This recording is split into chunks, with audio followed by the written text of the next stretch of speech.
Science and technology में बहुत सारा चीज़ बता दिया गया था। क्रायोजेनिक रॉकेट इंजन क्या है, I have discussed. Cryogenic rocket engine में बहुत सारे चीज़ बेनिफिट क्या है, I have discussed. GSLV Jio synchronous launch vehicle है, इसके बारे में पूरा जानकारी हम दे दिए थे, स्टेज 1, स्टेज 2, स्टेज 3, ठीक है। उसके बाद GSLV वेरिएंट्स भी पढ़े थे हम लोग। वेरिएंट्स GSAT जो किए थे वो तुम्हारा सार्क सैटेलाइट भी कहा जाता है, बस पाकिस्तान छोड़ के जितने भी सार्क नेशन से सबको दिया गया था, दैट्स इट। इसके बाद डायग्राम वगैरह भी था, वो सभी बता चुके हैं। तो GSLV मैक 3 जो सबसे बेस्ट है हमारा, जिसको हैवीएस्ट लॉन्च व्हीकल भारत ने बनाया है, ठीक है। आप जानते हो कोई भी चीज़ है वो डायरेक्ट तुम्हारा उसमें नहीं जा सकता, जियो सिंक्रोनस ऑर्बिट में नहीं जा सकता, इसलिए ट्रांसफर ऑर्बिट, वो मोमेंटम गेन करेगा, ऑटोमेटिकली चला जाएगा। रमाना जी भी quick, very quick, GSLV mark 3, क्योंकि मैं नया स्टार्ट करने वाला हूँ। मैक 3 के बारे में बात हो चुका था। उसके बाद बात हुआ कि GSAT के बारे में। GSAT 2018 में लॉन्च किया गया था GSLV मैक 3 के हेल्प से। जम्मू एंड कश्मीर में बैंडविड्थ प्रोवाइड करने का था, नॉर्थ ईस्ट में जोड़ने का बात था जी। उसके बाद हाई रेजोल्यूशन कैमरा है इसके अंदर। चंद्रयान 2 के बारे में भी बात, अभी इंपॉर्टेंट मिशंस बात होगा। GSLV मैक 3 का क्या क्या काम किया, तो चंद्रयान 2 आई हैव डिस्कस्ड। आगे बढ़ जाओ। एस्ट्रोसैट था, first multi wave length space है, वो हम डिस्कस कर चुके हैं। उसके बाद एस्ट्रोसैट का बहुत सारा ऑब्जेक्टिव्स है, बाइनरी स्टार सिस्टम को समझना एंड सो ऑन।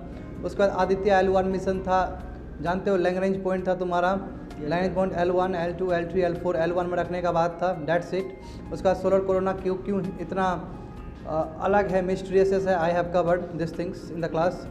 अब देखो, अब यहाँ से शुरू होगा गगनयान मिशन, समझे नहीं, यहाँ से क्लास स्टार्ट होगा, इसलिए मैंने एक रिकैप करवा दिया था।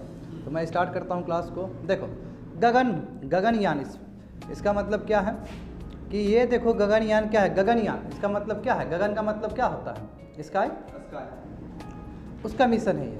देखो ये पहली बार क्या Indian human space flight programme होगा। इसमें अपने जो क्रू मेंबर्स भी होंगे, लोग भी रहेंगे इसमें, ठीक है, जो इसरो ने किया था, ठीक है। और ये ताकि क्या है कि क्रूड स्पेस क्राफ्ट यानी कि मेंबर्स रहेंगे, कहाँ पे रहेंगे, लो अर्थ ऑर्बिट में रहेंगे, 300 से लेके 400 किलोमीटर में प्रेजेंस रहेगा। इसमें क्या है कि पहली बार हम लोग इंडिजिनियस बिल्ड किए हैं इस चीज़ को। और इसको कौन लॉन्च किया है इस गगनयान मिशन को, तो GSLV mark 3 rocket, very important. उसके बाद इसरो ने ऑलरेडी बहुत सारा टेक्नोलॉजी इसका कर दिया है, जैसे कि crew flight re entry mission capability, ये सभी चीज़ जो भी बता रहे हैं, ये सभी चीज़ बहुत इंपॉर्टेंट है for your space flight programme के लिए, specially human space flight programme के लिए, जो कि इसरो ने ऑलरेडी बहुत सारा चीज़ कर चुका है यहाँ से। जैसे क्रूड फ्लाइट, जैसे एग्जांपल है री एंट्री मिशन कैपेबिलिटी, ये भी कर चुके हैं। क्रू एस्केप सिस्टम, यानी कि कोई तरह का आपातकालीन स्थिति आए तो कैसे वहाँ से निकला जाएगा, ये भी बात हो चुका है। थर्मल प्रोटेक्शन सिस्टम, यानी कि हीट, क्योंकि बाहर जाओगे तो आयनोस्फीयर है, बहुत तरह का हीट होता है, इसलिए प्रॉपर इक्विपमेंट, कपड़ा, एस्ट्रोनॉट देखते हो कपड़ा कितना अच्छे से पहनता है, अलग ढंग से पहनता है, ये सभी चीज़ हम लोग कर चुके हैं। तो उसके अंतर्गत ही छोड़ा जाएगा तुम्हारा। अब देखो इनफैक्ट हमने लॉन्च किया था, देखो इन 2018 इसरो ने एक crew model atmospheric re entry experiment कर लिया था, ठीक है। गगनयान प्रोजेक्ट का क्या दाम होगा तुम्हारा, ये 10,000 करोड़ का होगा। और देखो स्पेस क्राफ्ट का सबसे बेस्ट बात क्या है कि ये 3 आदमी को ले जा सकता है, और साथ साथ 3.7 टन कैप्सूल्स ले जा सकते हैं, जो कि अर्थ में लो और ऑर्बिट में ऐसे घूमेंगे, चक्कर लगाएंगे, और 7 दिन तक वहाँ पे रहेंगे, ठीक है, 7 डेज तक। और मिशन क्या है कि रिमार्केबल है इंडिया के लिए, क्यों, क्योंकि इंडिया 4th बन जाएगा इस वर्ल्ड में after your Russia, US and China, की जो इंडिजिनियसली चीज़ों को डेवलप करके अपना space flight, human space flight low earth orbit में 7 दिन तक रखने वाला वर्ल्ड का 4था कंट्री बनने वाला है भारत। समझ गए ना बात को। तो आगे बढ़ते हैं। आप देखो रिमोट सेंसिंग, हर समय इस क्लास में बात होता है रिमोट सेंसिंग, यस। अब आपको जानना होगा, सब आपके लिए सब नया चीज़ है यहाँ से, यस, सब नया चीज़ है आपके लिए भी। तो साइंस एंड टेक्नोलॉजी कवर हो चुका है, जितना आपका कवर हो चुका था पहले भी, तो वहाँ तक आ चुके हैं। ये आपके लिए भी उतना ही नया है जितना बाकी स्टूडेंट के लिए है। देखो रिमोट सेंसिंग का मतलब क्या है कि दूर से ही सेंस कर लेना। रिमोट मतलब दूर से ही चीज़ों के बारे में सेंस कर लेना, ठीक है। ये टेक्निक है जी, इन्फॉर्मेशन आपको किसी भी ऑब्जेक्ट या फिनोमेना के बारे में हो सकता है विदाउट हैविंग फिजिकल अपीयरेंस, बिना फिजिकल कॉन्टैक्ट का आपको पहले से इन्फॉर्मेशन हो सकता है। जैसे रेडार हो गया, सोनार हो गया, ये सब बेस्ट एग्जाम्पल है। जैसे देखो जो चमगादड़ होता है, चमगादड़ का क्या, चमगादड़ अल्ट्रावायलेट रे छोड़ता है, यदि मान लो कि बीच में कोई ऑब्जेक्ट आ गया तो रिफ्लेक्ट बैक हो जाता है, जिससे पता चल जाता है कि क्या है, बीच में कोई ऑब्जेक्ट है। तो बिल्कुल बिना टच किए हुए एक सिग्नल से तुमको पता चल जाता है, और यही सिग्नल को जो पता चलता है इसी को बोलते हैं रिमोट सेंसिंग बोलते हैं। तो देखो यहाँ पे क्या लिखा गया है, it is the technique of obtaining information about an object और phenomena without making physical contact with the object. जिस ऑब्जेक्ट के बारे में तुम जानना चाहते हो, जिस ऑब्जेक्ट के बारे में तुम इन्फॉर्मेशन जानना चाहते हो, उसको बिना टच किए हुए तुमको मिल जाता है through the help of your remote sensing. तो यही बोला जा रहा है कि ये अपोजिट है, इनसाइड ऑब्जर्वेशन से अपोजिट है। इनसाइड मतलब क्या कि जहाँ पे आपको प्रेजेंट रहना होगा वहाँ चीज़ के बारे में आपको पता करना पड़ेगा, मैं इसमें पता नहीं करना पड़ता है। वेयर आर यू, अब है रिमोट सेंसिंग, हम भेज दिए पर्सनली आपको जो कौन सा रिमोट सेंसिंग कहाँ कहाँ काम आते थे। ज्योग्राफी में काम आता है, देखो लैंड सर्वे हर समय होते हैं, फॉरेस्ट एरिया होता है कि नहीं होता है, तो 2 साल में एक बार किया जाता है, 17 का 19 का 21 का होगा, फिर 21 का भी आएगा। हाँ, ये सभी चीज़ आपके होते हैं। ज्योग्राफी में बहुत बड़ा इंपॉर्टेंट रोल है। अभी एग्रीकल्चर का फील्ड नापना है, टेरेन के बारे में जानना है, तो रिमोट सेंसिंग से ही बात हो सकता है, बिना टच किए ऊपर से आपने इन्फॉर्मेशन ले लिया। देखो ज्योग्राफी में यूज़ हो सकता है, लैंड सर्वे और मैपिंग में यूज़ हो सकता है, ओशनोग्राफी में ओशन के अंदर क्या चल रहा है उसमें भी पता चल सकता है सिग्नल भेज के। उसका फॉरेस्ट सर्वे और मैपिंग के बारे में बता चुके हैं पहले। अर्बन प्लानिंग में, अर्बन प्लानिंग क्या है, ऊपर से किस तरह प्लानिंग हो सकता है, ये सभी चीज़ डिटेल्स में रिमोट सेंसिंग से पता किया जा सकता है। डिजास्टर मैनेजमेंट में बहुत बड़ा रोल होता है, कहाँ से साइक्लोन क्या आ रहा है, किस तरह का फ्लड होने वाला है, एक्सेट्रा। तो हजार्ड असेसमेंट पता चल जाता है कितना दिक्कत दे सकता है ये तुम्हारा कोई भी तुम्हारा थ्रेट है, जो नेचुरल थ्रेट है, जैसे कि अर्थक्वेक हो गया, ये सो ऑन। हरिकेन्स ट्रैक करना, वही तो बोले, हरिकेन्स मतलब साइक्लोन को ट्रैक करना, फ्लड को मॉनिटर करना, ये सभी चीज़ तुम्हारा रिमोट सेंसिंग के द्वारा पता किया जा सकता है। साथ साथ इतना ही नहीं, ये मिलिट्री और इंटेलिजेंस की इनपुट में भी काम आता है। तो इसलिए रिमोट सेंसिंग बहुत इंपॉर्टेंट है सभी के लिए। Yes, remote sensing is so important for everyone to have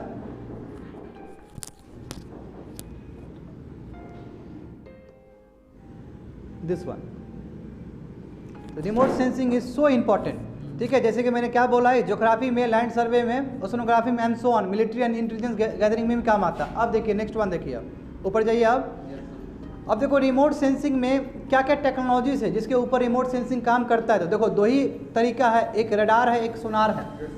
radar का मतलब क्या है, रेडियो डिटेक्शन एंड रेंजिंग। यदि object detection system that uses radio waves, यहाँ पे बाबू रेडियो वेव्स का यूज़ किया जाता है ताकि पता करने के लिए कि रेंज कितना हो सकता है ऑब्जेक्ट का, एंगल क्या हो सकता है और वेलोसिटी क्या है ऑब्जेक्ट का। जैसे मान लो कि कोई ऑब्जेक्ट तेज़ी से जा रहा है और एक लाइट फेंक दी हम, तो लाइट से बाउंस बैक करेगा, लाइट वो बाउंस बैक करेगा, उसी से पता चल जाएगा कि ऑब्जेक्ट का क्या है, कवर करने का स्पीड क्या है, ऑब्जेक्ट का रेंज क्या है, कहाँ तक जा सकता है। समझ गए बात को। तो ये रेडार है जी, रेडार बहुत ज़्यादा इंपॉर्टेंट है, मिलिट्री के लिए भी है, स्पेशली शिप वाला, सबमरीन वाला।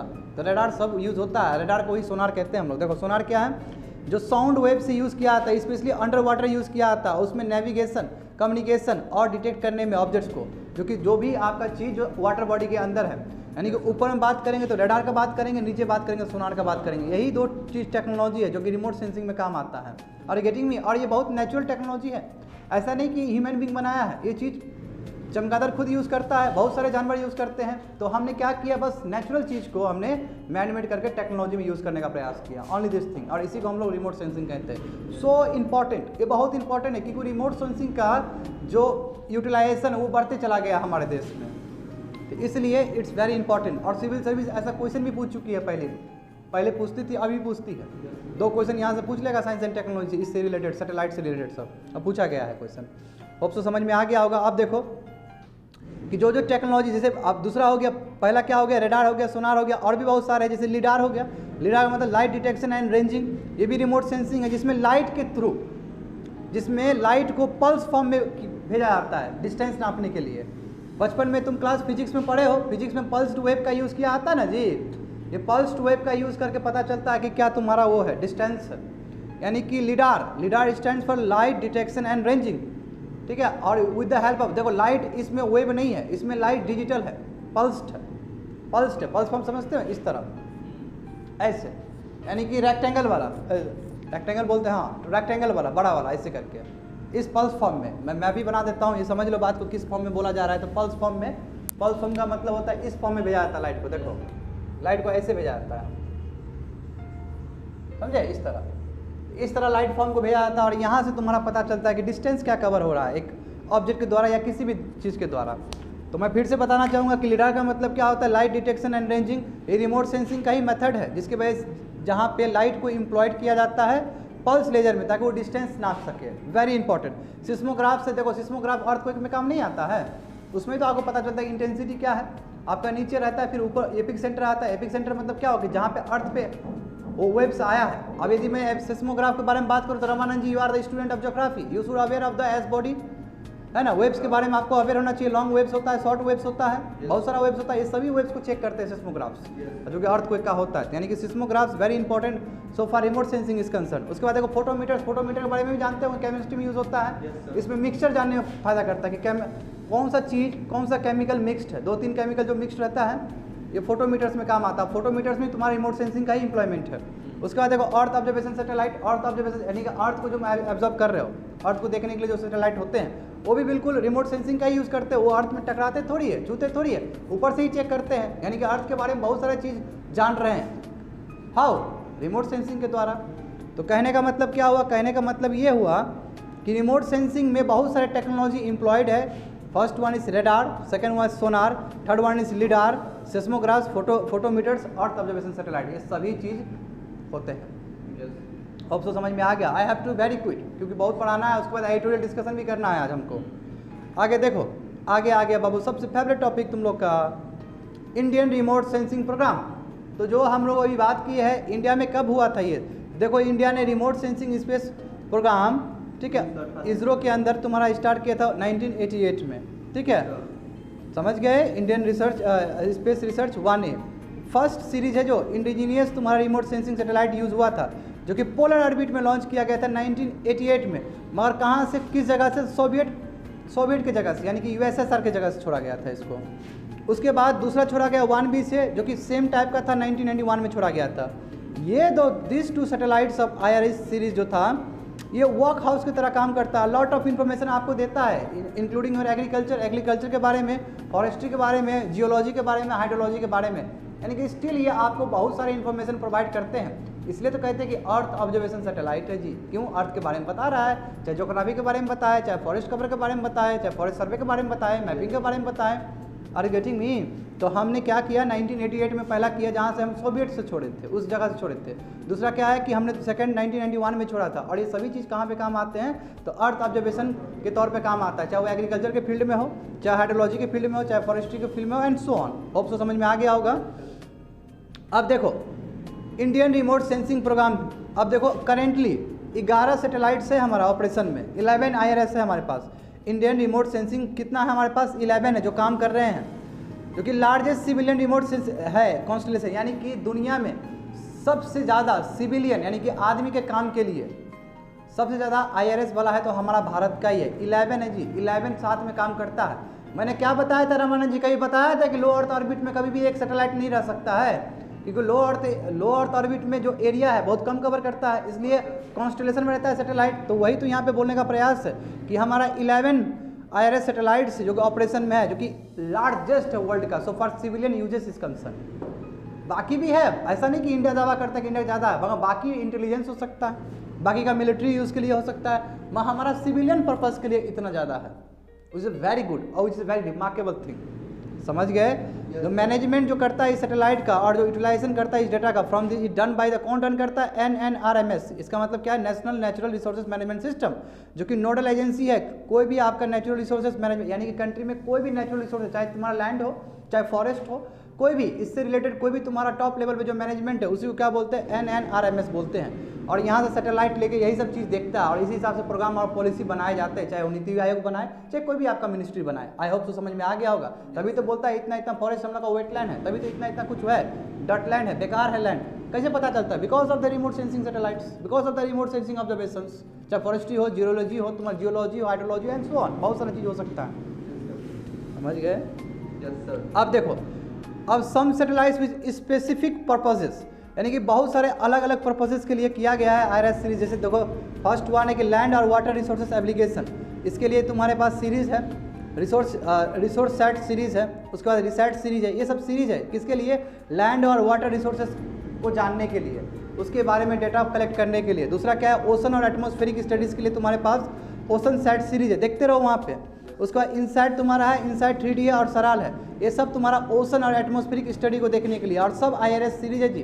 होता है कि नहीं होता रमानंद जी? सीरीज है, सीरीज में जाने वाला है। पहला सीरीज क्या है? लैंड और वाटर के लिए है, जिसमें एग्जांपल क्या है? रिसोर्स है सीरीज और रिसर्च सीरीज है।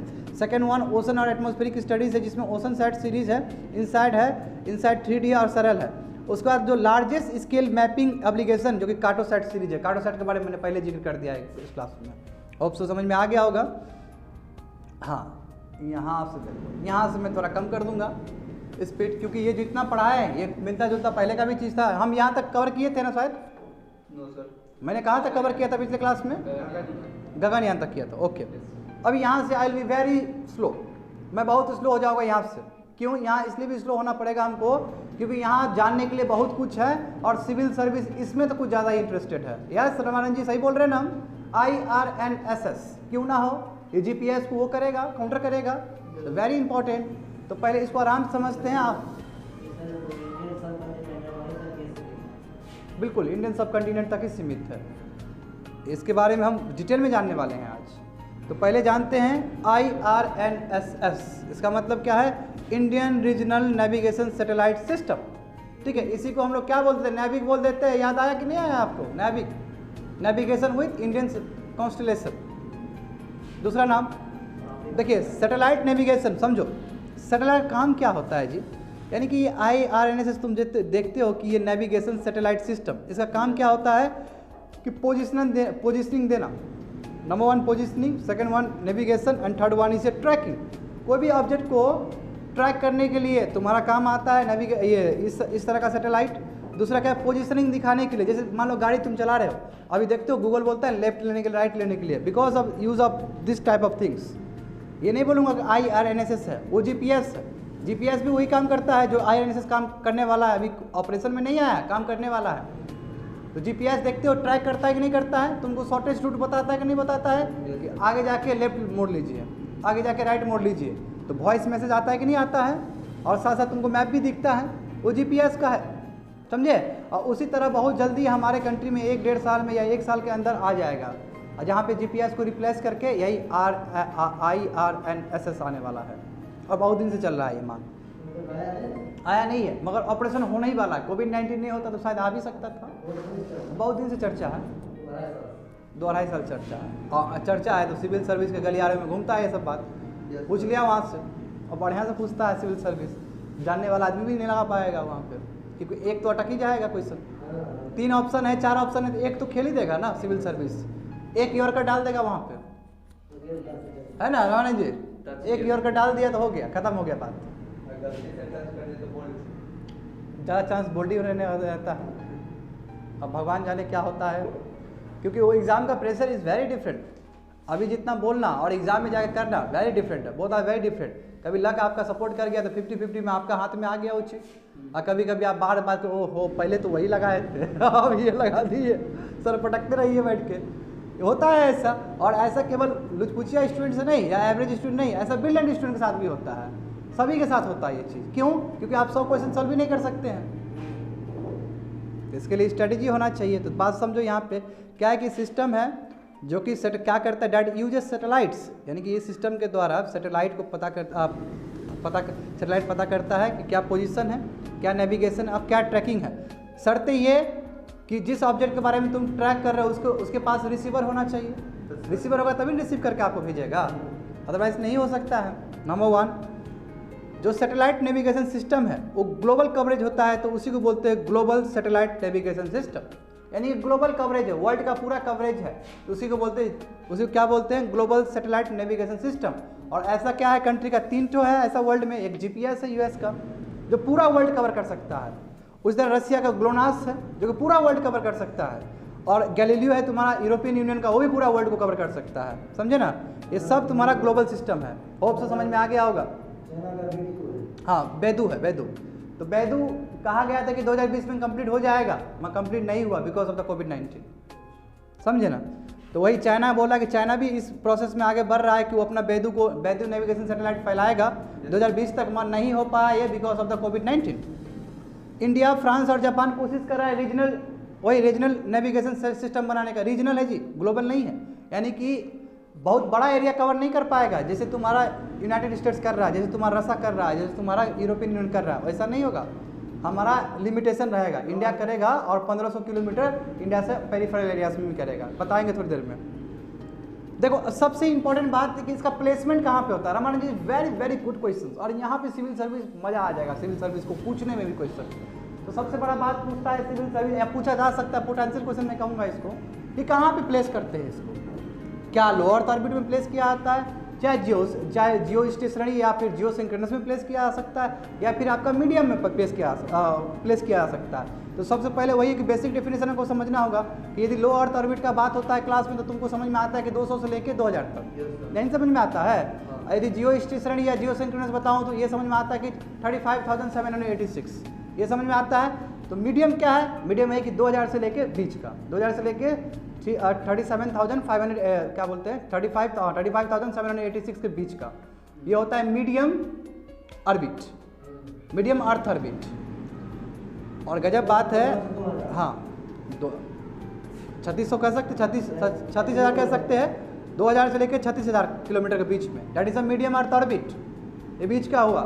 और जीपीएस जो वगैरह है, जो जीपीएस जो यूएस का है वो काम करता है यही मीडियम अर्थ ऑर्बिट में ही काम करता है।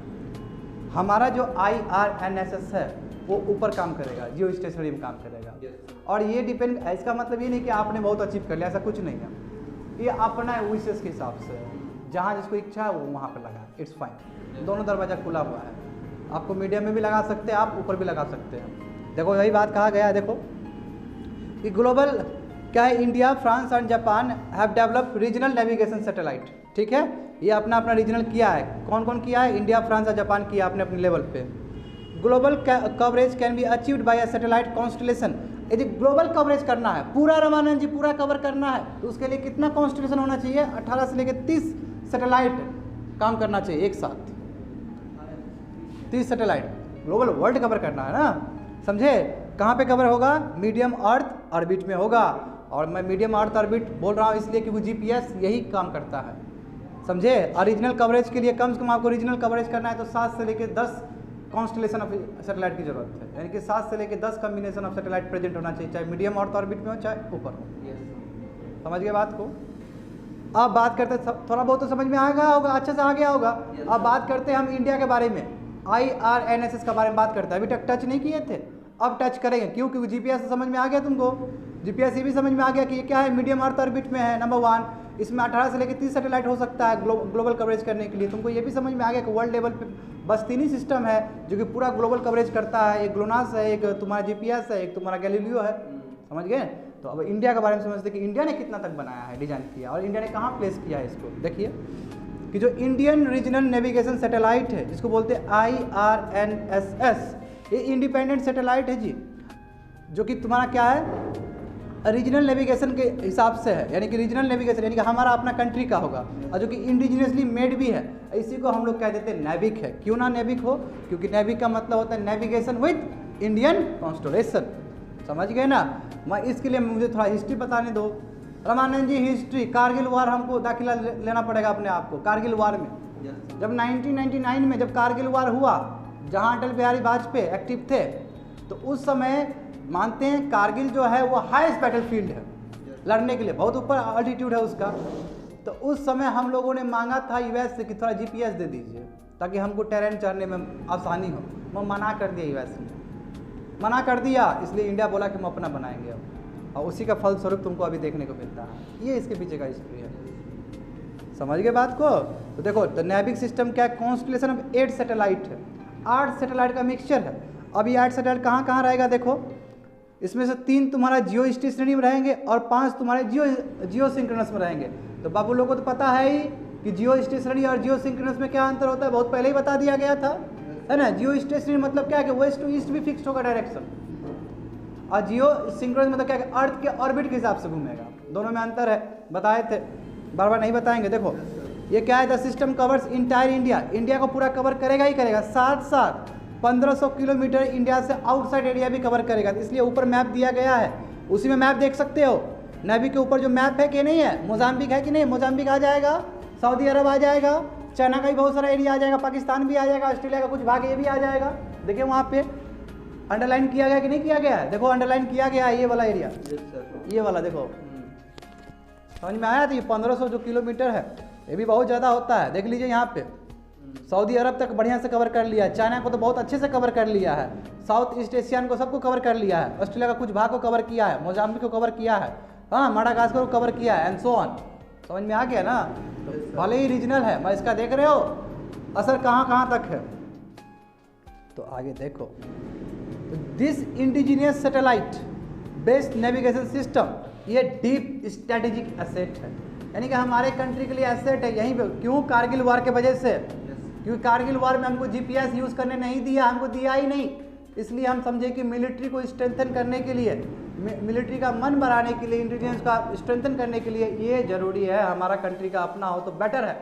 So for internal security is concern number 1। तो देखिए नेविक सिस्टम केवल मिलिट्री के लिए ही नहीं होगा, सिविलियन भी यूज़ होगा। क्यों? जब जीपीएस से हम स्विच करेंगे नेविक की तरफ तो वही है जो जीपीएस काम करता है, नेविक भी वही काम करेगा। आगे जाइए, लेफ्ट लीजिए, आगे जाइए, राइट लीजिए, यही सब बोलेगा। देखो moreover it helps not just in land navigation. गजब बात है कि केवल लैंड ही में नहीं होगा। जैसे आप लैंड में जाते हो और गाड़ी चलाते हो तो लैंड में तो आपको मिल ही जाता है जीपीएस के द्वारा, और इसको रिप्लेस कर लेगा नेविक। मत साथ साथ लैंड के बारे में तो बताएगा ही बताएगा, साथ साथ एरियल रूट भी बताएगा और मरीन का ही बताएगा। सो गुड ना, तीनों एरिया कवर कर लेगा ये, मरीन को भी कवर करेगा, एयर को भी कवर करेगा, लैंड को भी कवर करेगा, ये नेविक का जो तुम्हारा रेंज है। अब देखो ये क्या करेगा, और भी बहुत सारे तुमको सर्विस देंगे, जैसे टेरिटोरियल एंड मरीन नेविगेशन, जैसे मैं बता चुका हूँ। डिजास्टर मैनेजमेंट पे बात होगा कि कितना साइक्लोन तूफान मार रहा है। व्हीकल ट्रैकिंग है ना, व्हीकल कहाँ कहाँ जा रहा है जस्ट बोल रहे हैं। अब फ्लीट ट्रैकिंग, देखिए फ्लीट मैनेजमेंट या ट्रैकिंग, फ्लीट मतलब क्या होता है? मरीन जो शिप है आपका, मर्चेंट शिप है, वो ट्रैक करने के लिए। और विजुअल एंड वॉइस नेविगेशन आता है कि नहीं आता है? विजुअल देखता है ना, यहाँ ऐसे ऐसे मूव हो रहा है, हाँ ऐसे लेफ्ट लीजिए, राइट लीजिए, रेड कलर का दिखता है, वो नंबर 1। वॉइस वहाँ बोल रहा है टर्न लेफ्ट, टर्न राइट, ऐसे बोलता है। ये सभी चीज़ रिप्लेस किया जाएगा नेविक के द्वारा, बहुत जल्दी आएगा हमारे कंट्री में। तो समझ गए बात को ना, ये नेविक था। कोई पूछेगा नेविक के बारे में बोल देगा ना तुम? कोई पूछेगा कहाँ पे नेविक को प्लेस किया गया है तो क्या बोलेगा? कहाँ पे प्लेसमेंट किया गया है नेविक को? कहाँ पे? नो, वो तो जीपीएस के लिए था। जियो स्टेशनरी एंड जियो सिंक्रोनस हाँ बिल्कुल 36,000 कह सकते हैं लूजली, और यदि एग्जैक्टली बोलना है तो 35,786 बोल सकते हैं आप वो लूजली भी याद कर लीजिएगा तो वहाँ पे आपको फायदा हो जाएगा सिविल सर्विस में। होप सो समझ में आ गया होगा। बस जीपीएस ने लो मीडियम अर्थ ऑर्बिट पे किया है, तो वही मैं बोल रहा हूँ कि ऐसा जो ही नहीं कि जो नेविगेशन सैटेलाइट है वो जो ही नहीं कि खाली मीडियम अर्थ ऑर्बिट में ही प्लेस करिएगा, आप वो जियो सिंक्रोनस या जियो स्टेशनरी में भी प्लेस कर सकते हैं। ये ब्यूटी है इसका। वो डिपेंड करता है तुम्हारे पास एम्पलीफायर क्या है, तुम्हारे पास सिग्नल स्ट्रेंथन के लिए क्या क्या मैकेनिज्म है। यदि बहुत अच्छा एम्पलीफायर ठीक है, ऊपर ले जाओ, क्योंकि सिग्नल को नीचे लाने में समय लगता है ना। समझ रहे हैं ना बात क्या बोल रहे हैं हम? इसको हम बता रहे हैं कि दोनों में कैसे पॉसिबिलिटी है। दोनों में इसलिए पॉसिबिलिटी है कि यदि आपके पास अच्छा एम्पलीफायर है सिग्नल के लिए, yes you can do it, क्योंकि जितना आप ऊपर ले जाओगे उतना ही एम्पलीफायर आपके पास स्ट्रॉन्ग होना चाहिए, क्योंकि उतना ही दूर हो गया ना अर्थ से ऊपर, और वहाँ से सिग्नल भेजने का मतलब क्या हुआ कि एम्पलीफायर तगड़ा होना चाहिए आपके पास ना। एम्पलीफायर का मतलब ही क्या है कि जो सिग्नल को एम्पलीफाई करे और तेज बनाए और स्ट्रेंथन उसमें भरे, प्रेजेंट करे, उसमें अंदर दे, तो वो हम लोग पास है। और इसी का बैंडविड्थ भी अच्छा हो, बिल्कुल बैंड बना, तो बिल्कुल एम्पलीफायर बिल्कुल बहुत सारे यूजेस है। तो हम कह सकते हैं कि हम जो नेविक है, जो जियो सिंक्रोनस या जियो स्टेशनरी में हम जो प्लेस कर रहे हैं, बिल्कुल जाहिर से बात है कि हमारे पास एम्पलीफायर बहुत स्ट्रॉन्ग है। यही रीज़न है कि हम कर रहे हैं वहाँ पे। और देखो अभी जस्ट क्या बोले हैं कि 18 से लेकर 30 सैटेलाइट होता है। मैं इंडिया का जब बात है तो इंडिया का देखो मात्र 7-8 सैटेलाइट जाएगा ऊपर, कॉन्स्टलेशन में घूमेगा। तो तुम ये भी बात कर सकते हो, ठीक है सर आप 18 से लेकर 30 तो इसलिए है कि पूरा वर्ल्ड का कवर कर रहा है। मैं इंडिया 7-8 करके कितना है एग्जैक्टली बताए थे, कितना है? 8 सैटेलाइट, ठीक है 8 सैटेलाइट है। तो 8 सैटेलाइट में यही इंडिया तो कवर करेगा ही करेगा, साथ साथ 1500 किलोमीटर इंडिया का दूर दूर तक, जिसमें तुम्हारा ऑस्ट्रेलिया का भी कुछ एरिया कवर कर लेगा। मोजाम्बिक का फुल एरिया कवर है, यानी कि ईस्टर्न कोस्ट ऑफ अफ्रीका ये एरिया पूरा कवर्ड है। सऊदी अरब कवर है, ईरान कवर है, अफगानिस्तान कवर है, चाइना कवर है, साउथ ईस्ट एशिया भी कवर्ड है, ऑस्ट्रेलिया कुछ भाग कवर है। समझे, इसका रेंज बहुत बड़ा है। अब देखते हैं इसरो का दूसरा मिशन जो कि मंगलयान हुआ था। जानते हो कितना गर्व की बात है, हमारे कंट्री ने पहला अटेम्प्ट में मंगलयान कर लिया। मंगलयान मतलब क्या है कि मार्स के इर्द गिर्द लगाना, मार्स के एटमॉस्फेयर के इर्द गिर्द लगाना। Very beautiful. देखो ये इंडियाज़ का पहली बार इंटरप्लैनेटरी मिशन था, यानी कि किसी ऑर्बिट किसी प्लान दूसरे प्लैनेट को टच करने के लिए गया था, उसको खोजने के लिए गया था। नंबर 1 कब लॉन्च किया गया, कब ऑर्बिटर घूमना शुरू कर दिया, 24 सितंबर 2014 को। मतलब लॉन्च कब किया गया, 5 नवंबर 2013 को किया गया था। क्योंकि यहाँ से करना और वहाँ पे ऑर्बिट करना दो डिफरेंट चीज़ है, वो जाएगा प्रोसेसिंग होगा, बहुत टाइम लगता है। देखो 5 नवंबर को हम छोड़े थे, लॉन्च किया था इसरो ने, मगर 24 सितंबर से वो वहाँ से घूमना शुरू कर दिया। इसरो 4th स्पेस एजेंसी है वर्ल्ड का, ठीक है, 4th एजेंसी है। So proud. पहले किसने कारनामा किया था, ये सोवियत स्पेस प्रोग्राम किया था, यही यूएसएसआर का। उसके बाद नासा है, और उसके बाद थर्ड वन क्या है तुम्हारा, यूरोपियन स्पेस एजेंसी, जो कि यूरोपियन यूनियन का होगा। कंस्ट्रक्शन वर्क चल रहा है इसलिए थोड़ा सा।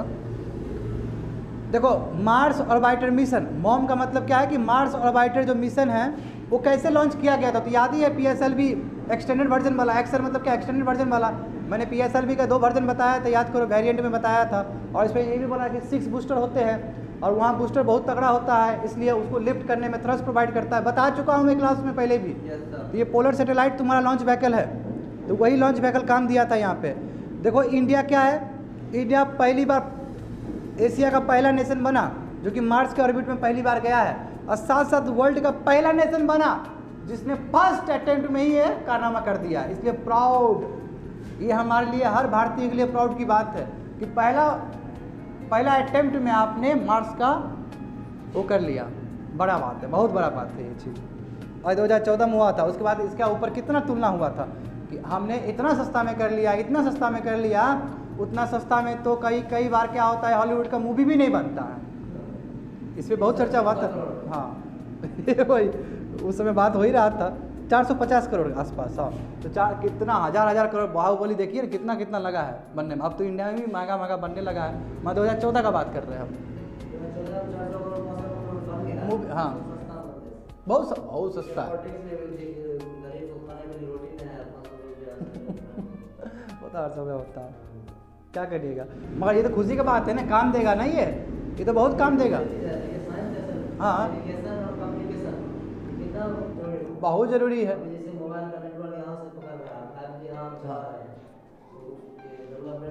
बहुत ज़रूरी है।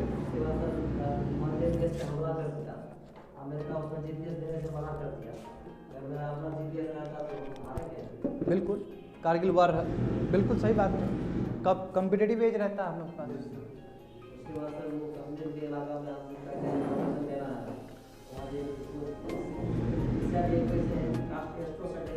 हाँ एस्ट्रोसैट, हाँ कश्मीर का, बिल्कुल बिल्कुल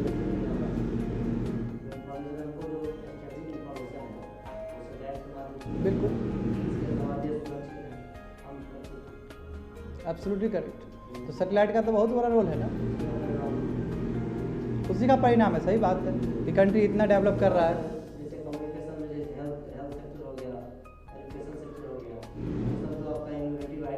बिल्कुल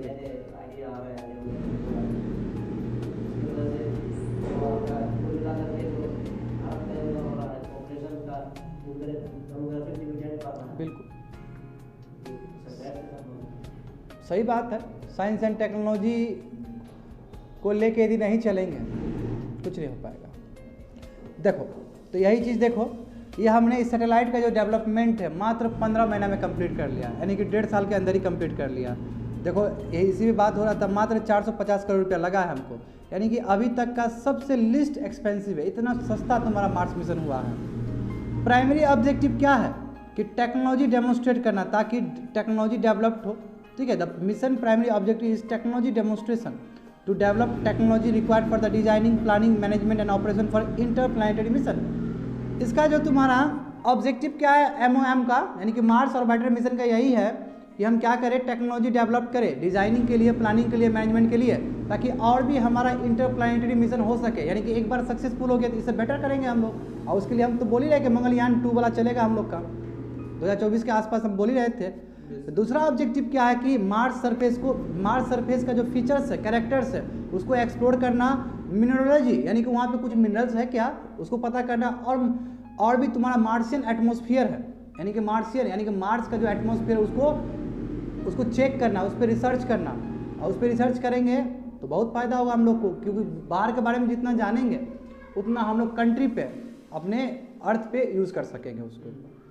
अब देखो मंगलयान 2, देखो तो मैंने तो बोल ही दिया, हम लोग 2014 में सक्सेसफुल हो गए थे, ठीक 10 साल बाद। हाँ, तो ये बात किया गया कि ये हम लोग के लिए, इंडिया के लिए सेकेंड इंटरप्लैनेटरी मिशन होगा, जो कि हम बोले हैं कि 2024 में हम लॉन्च करेंगे। Number 1 point. मगर ये डिफरेंट है, ये बहुत कॉम्प्लेक्स है, वो भी कॉम्प्लेक्स था उस समय के हिसाब से, मगर उससे भी कई गुना ज़्यादा कॉम्प्लेक्स होगा ये। क्यों? क्योंकि इसमें ऑर्बिटर तो होंगे ही होंगे, साथ साथ ऑर्बिटर के अंदर लैंडर और रोवर भी होंगे, जैसे इस बार किया गया था। इस बार कौन सा मिशन छोड़ा गया था? चंद्रयान, बिल्कुल, चंद्रयान में भी यही सब चीज़ था, तो इसलिए कॉम्प्लेक्स होगा। क्यों? क्योंकि ऑर्बिटर तो रहेंगे ही, साथ साथ लैंडर और रोवर भी रहेंगे, और मिशन अक्टूबर 2014 को ही कह दिया गया था कि यस 10 साल बाद हम ऐसा करेंगे। देखो जनवरी 2016 में इंडिया और फ्रांस ने एग्रीमेंट साइन किया कि हाँ मंगलयान हम लोग 2020 तक कर लेंगे, मगर हुआ नहीं ऐसा। यही चीज़ कैरी फॉरवर्ड होकर 2024 तक होगा। इसरो प्लान्स कर रहा है कि जो GSLV मैक 3 है, हाँ सबसे हैवीएस्ट है कि नहीं है, बताए थे कि नहीं बताए थे, उसको यूज़ करेगा लॉन्च करने के लिए इस सैटेलाइट को। मैक 3 होगा, मैक 3 बहुत ज़्यादा ह्यूज कैपेसिटी है, हैवी है, फैट बॉडी बोला जाता था ना जी। हाँ बिल्कुल बिल्कुल, हाँ हाँ, ऊपर वाला स्टेज वाला क्रायोजेनिक होगा स्टेज। हाँ CE-75 पहले 2.5 था पहले वाला, सेकंड वाला जो मैक 2 वाला था। मैक 1 वाला तो यूएस का USSR का यूज़ किए थे। मैक 2 में तुम्हारा CE 2.5 था, और इसमें जो होगा वो CE-75 होगा, जाके देख लेना, ठीक है। तो इसरो क्या है, इसरो ने बोला कि वही हैवी लिफ्टर जो GSLV मैक 3 है वो यूज़ करेगा इस मिशन के लिए। और ISRO is still consider whether to have orbiter, अभी भी सोच ही रहा है कि ऑर्बिटर, लैंडर और रोवर होना जरूरी है। तो आगे जैसे ही प्लान होगा, क्योंकि 2024 में छोड़ना है ना, इसके बीच में तो बहुत सारी चीज़ आएगी, तुमको इन्फॉर्मेशन मिलेगा। आगे बढ़ जाओ। दैट्स इट फॉर टुडे, यही तुम्हारा आज साइंस एंड टेक्नोलॉजी के लिए था।